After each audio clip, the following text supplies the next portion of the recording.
So the market's changed, and one of the things we've been working on a lot lately is our listing presentation. I've been going on a lot more listing presentations in the last 4 months than I probably went on the last 3 or 4 years, quite frankly, because the market's changed.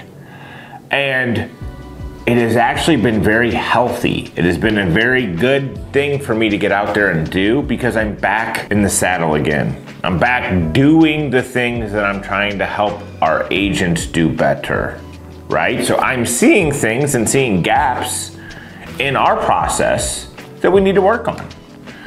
And so what I'm gonna be doing, and you've heard a lot of talk about this in the industry lately, is getting back to the basics.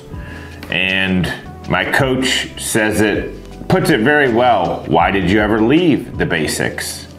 KISS, keep it simple, stupid. Like, we tried to overcomplicate, overdo, over automate, over email, over send this crap. Like, some things just have to be kept simple. And I feel like the listing presentation is probably one of those things. So you have to sit down and you have to get in rapport with your sellers. So you can go over and build that trust, so where they look at you as a trusted advisor, right? We send a pre-listing package out before we show up, a digital package, which is awesome. Guess what? We created a lot of things. We changed a lot of our processes because of COVID, because we were doing a lot more things remote. Well, now that I'm sitting down at the table with sellers now, guess what? We need some stuff, right? We need some tangible things to leave behind when we leave that appointment. Because guess what? Not every seller is digital master, loves email, and has their alerts all turned on and checks their email 17,284 times a day like I do. Right? Most of them, if they're retired, like, the last thing they want is technology. They don't want to sit there and check their email. Like, they may check it once a day from their phone. And do you really want them to be looking at your presentation? Like, oh wow, those are really good pictures. Or do you want to have something set up nice for them to look at? Right? So do you really want them seeing your entire presentation on their phone? Or do you want something like you can sit down and actually present to them? We're gonna show you a little secret tidbit we use on our listing presentations. Check this sucker out. Look how thin that is. You know what that is? That's a second display screen for my computer. Plug it in with a little USB cord, plug it in right in the side, hook it right up to my MacBook. This faces the clients. So I can sit here with my computer and I can be going through my whole presentation, thumbing through it, and they get to see it real big. They're not looking over my shoulder, but we're able to walk them through the entire thing. We're able to look at comps on a nice big screen. And guess what? They all go, holy shit, I've never seen anything like that, Mark. That is so cool. How do you have a screen that's that thin?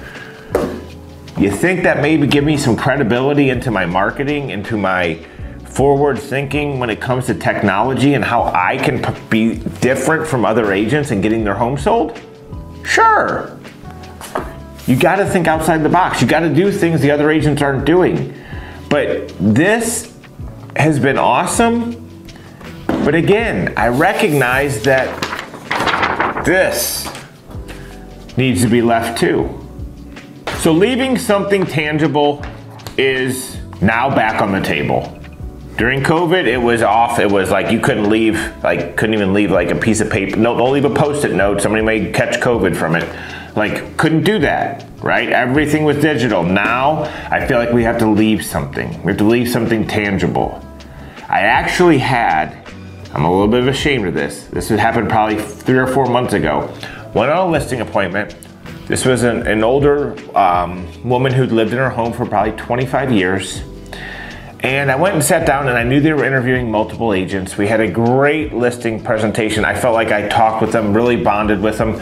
I didn't have this thing at the time. I only had my little MacBook, and so I flipped it open and we went through all my presentation and everything.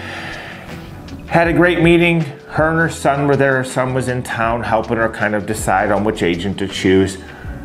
We ended up leaving. She wasn't making a decision right there at that point. I ended up leaving, and I got a call the next day from the son, and he said, Mark, Mom's decided to go with you. And I said, oh, that is awesome. And he said, there is one thing though, Mark. I wish you would have had something that you left behind for Mom. And I said, well, what do you mean? He said, well, the other agents that came by, they left like a big packet for her to fill out, and the seller's disclosure and all this stuff, basically.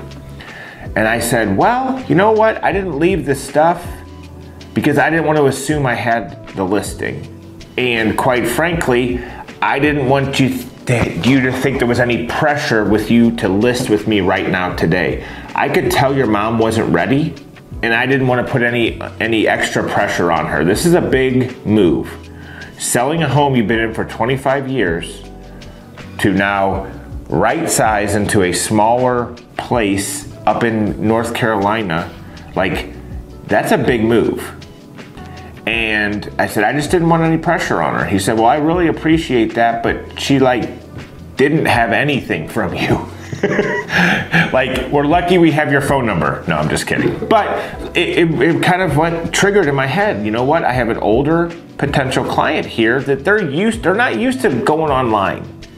Right? They're not used to links or QR codes, right? They want something tangible. And the funniest thing about the whole story, he goes, Mark, I'm gonna go ahead and send you over some prelim paperwork. And I said, oh, okay. And I'm thinking to myself, well, I didn't leave you anything. How are you gonna send it to me? Ultimately, I got an email later that day with a scan from him. They had taken the paperwork with another company's logo and header and filled it all out and sent it to me. So that was a first. I got the listing, but I got it, all of the paperwork that the other agent left, they filled it out for me and helped me. So I appreciate you. Thank you very much, agent who didn't get the listing. I'm the guy who got it, by the way. With your logo? With your logo. I just scratched the white out, a bunch of white out. But that was a thing there, right? That was a trigger in me that we need to start possibly leaving some tangible stuff behind, because you just never know. And it's not to say that every person that's under the age of 30 is going to be a digital guy either, right? Like, that's another kind of a stereotype to think. How do you know you don't have a millennial that wants paperwork, right? They could be a bookworm and they just like paper, or a hoarder.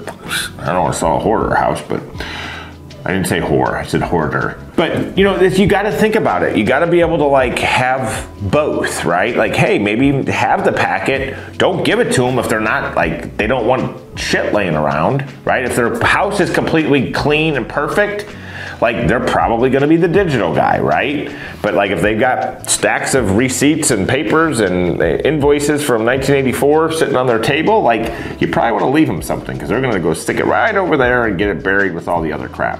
But you have to, it's the same thing when you're talking to a seller. You have to find out what is your favorite, what is your preferred form of communication. Are you a caller? Are you a texter?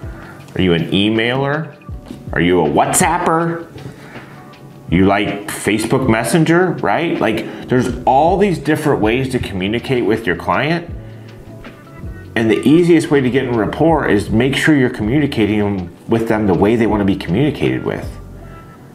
If you're a talker, because there's a lot of agents out there that are talkers. If you're a talker and you're going to pick up your phone and call your client every time something happens, when all they do is ever send you is text messages, they don't want to talk on the phone. And that's okay. So ask the question. On that first appointment, ask the question. How do you like to be communicated with? And make sure that that's how you're communicating with them. That's the easiest way to get out of rapport with a client and get off on the wrong foot, is be communicating them with the wrong form.